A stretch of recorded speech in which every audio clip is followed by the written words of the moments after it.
हादी की हत्या के मामले में अब तक 13 लोगों को गिरफ्तार किया गया है। मुख्य आरोपी फैसल अब भी फरार है। फैसल के परिवार वाले और गर्लफ्रेंड को अरेस्ट कर लिया गया है। पुलिस मुख्य आरोपियों की तलाश में जुटी है।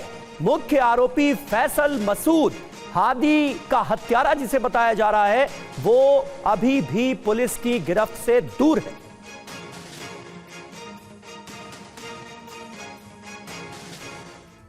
तो अब हादी की हत्या पर कैसे घिरे मोहम्मद यूनुस, ये आपको बताते हैं। इंकलाब मंच ने सरकार को अल्टीमेटम दे दिया है। यानी सरकार भी कहीं ना कहीं हादी की हत्या के बाद घिरती नजर आ रही है। सरकार से पूछा गया, हत्यारे फरार कैसे हो गए? हत्या के 8 दिन बाद भी गिरफ्तारी क्यों नहीं हुई? हादी के हत्यारों पर जल्द मुकदमा चलाया जाए। यूनुस के सलाहकार खुदा बख्श का इस्तीफा तक मांगा जा रहा है। यानी अब बांग्लादेश की मौजूदा सरकार के खिलाफ गुस्सा फूटना शुरू हो गया है। अब तक हुआ क्या? हादी की हत्या के मामले में 13 लोगों को गिरफ्तार किया गया। फैसल, करीम, मसूद के माता पिता, पत्नी सब अरेस्ट हो गए। मसूद के साले और प्रेमिका की भी गिरफ्तारी हो गई। सहयोग करने वाले 8 और लोग भी गिरफ्तार हो गए। मसूद के सहयोगी आलमगीर की कोई खबर नहीं है। बांग्लादेश की डिटेक्टिव ब्रांच ने इस बारे में जो जानकारी दी है वो ये कि फैसल, करीम, मसूद के भारत भागने के कोई सबूत नहीं है। यानी इस हत्याकांड के बाद जो नैरेटिव बिल्डअप करने की कोशिश की गई थी उसकी हवा निकल गई है। फैसल और सहयोगियों का लोकेशन पता नहीं है। आरोपियों को पकड़ने के लिए जांच अभी भी जारी है। कुल मिलाकर यह बताया गया है।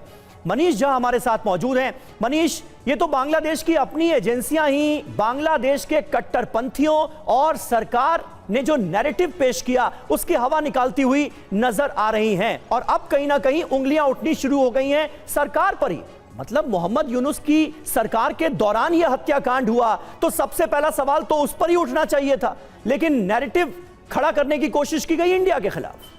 बिल्कुल, देखिए जो हालात बता रहे हैं और जिस तरह से इन्वेस्टिगेशन चल रही है, अगर इंडिपेंडेंट इन्वेस्टिगेशन हुआ तो हो सकता है कि फैसल का मोहम्मद यूनुस की सरकार के कुछ खास लोगों के साथ कनेक्शन भी मिल जाए।